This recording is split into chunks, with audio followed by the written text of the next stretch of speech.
Here are some of the matters drawn from public sources alone, since that is all we can discuss in this setting, that concern us and we believe should concern all Americans. In early July, Carter Page, someone candidate Trump identified as one of his national security advisors, travels to Moscow on a trip approved by the Trump campaign. While in Moscow, he gives a speech critical of the United States and other Western countries for what he believes is a hypocritical focus on democratization and efforts to fight corruption.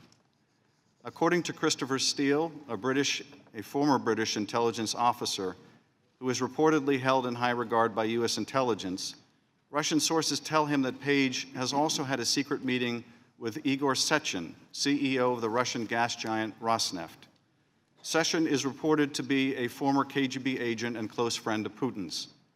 According to Steele's Russian sources, Page is offered brokerage fees by Sechin on a deal involving a 19% share of the company. According to Reuters, the sale of a 19.5% share of Rosneft later takes place with unknown purchasers and unknown brokerage fees. Also, according to Steele's Russian sources, the campaign is offered documents damaging to Hillary Clinton, which the Russians would publish through an outlet that gives them deniability, like WikiLeaks. The hacked documents would be in exchange for a Trump administration policy that de-emphasizes Russia's invasion of Ukraine and instead focuses on criticizing NATO countries for not paying their fair share. Policies which, even as recently as the president's meeting last week with Angela Merkel, have now presciently come to pass.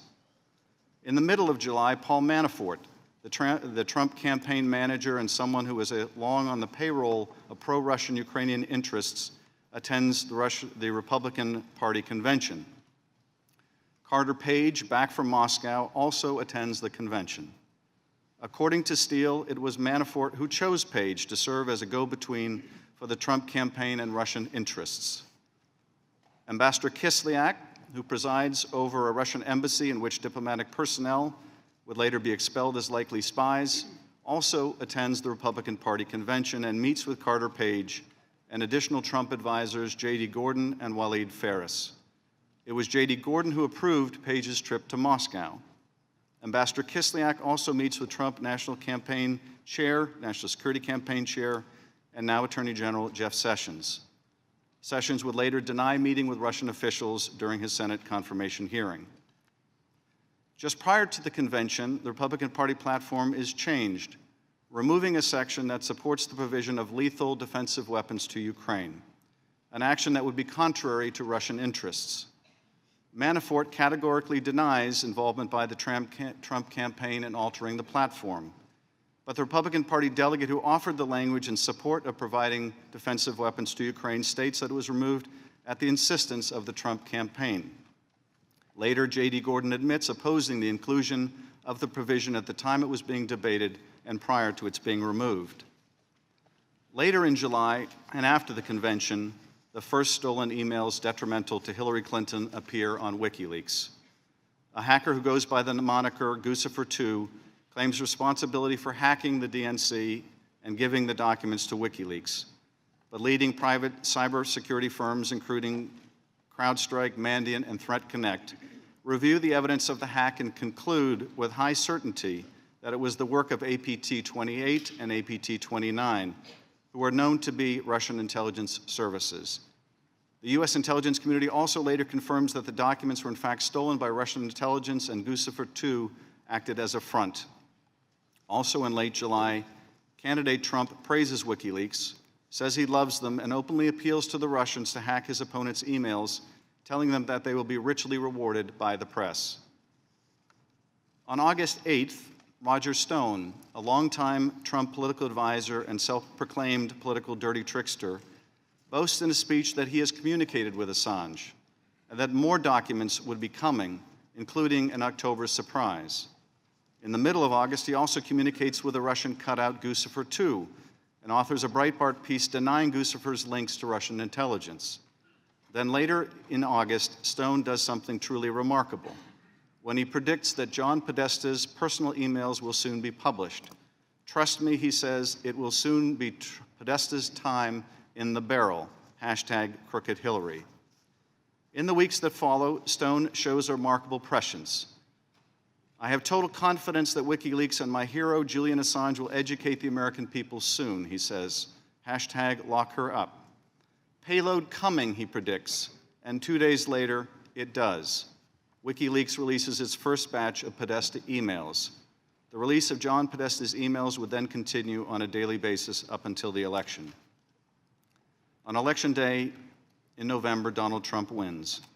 Donald Trump appoints one of his high-profile surrogates, Michael Flynn, to be his national security advisor.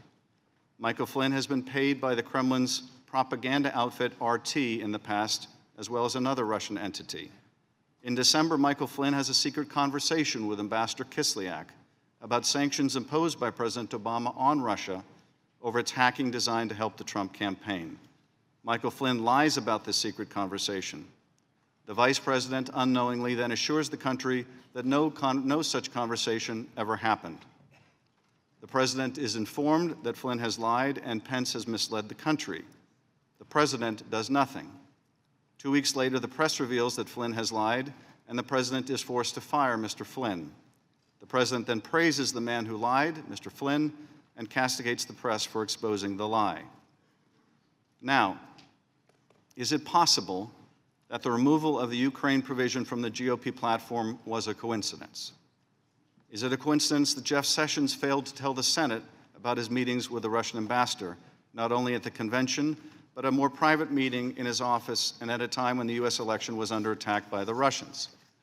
Is it a coincidence that Michael Flynn would lie about a conversation he had with the same Russian ambassador, Kislyak, about the most pressing issue facing both countries at the time they spoke, the U.S. imposition of sanctions over Russian hacking of our election designed to help Donald Trump? Is it a coincidence that the Russian gas company Rosneft sold a 19% share after former British intelligence officer Steele was told by Russian sources that Carter Page was offered fees on a deal of just that size? Is it a coincidence that Steele's Russian sources also affirmed that Russia had stolen documents hurtful to Secretary Clinton that it would utilize in exchange for pro-Russian policies that would later come to pass? Is it a coincidence that Roger Stone predicted that John Podesta would be a victim of a Russian hack and have his private emails published, and did so even before Mr. Podesta himself was fully aware that his private emails would be exposed? Is it possible that all of these events and reports are completely unrelated and nothing more than an entirely unhappy coincidence? Yes, it is possible. But it is also possible, maybe more than possible, that they are not coincidental, not disconnected, and not unrelated, and that the Russians use the same techniques to corrupt U.S. persons that they employed in Europe and elsewhere. We simply don't know, not yet, and we owe it to the country to find out.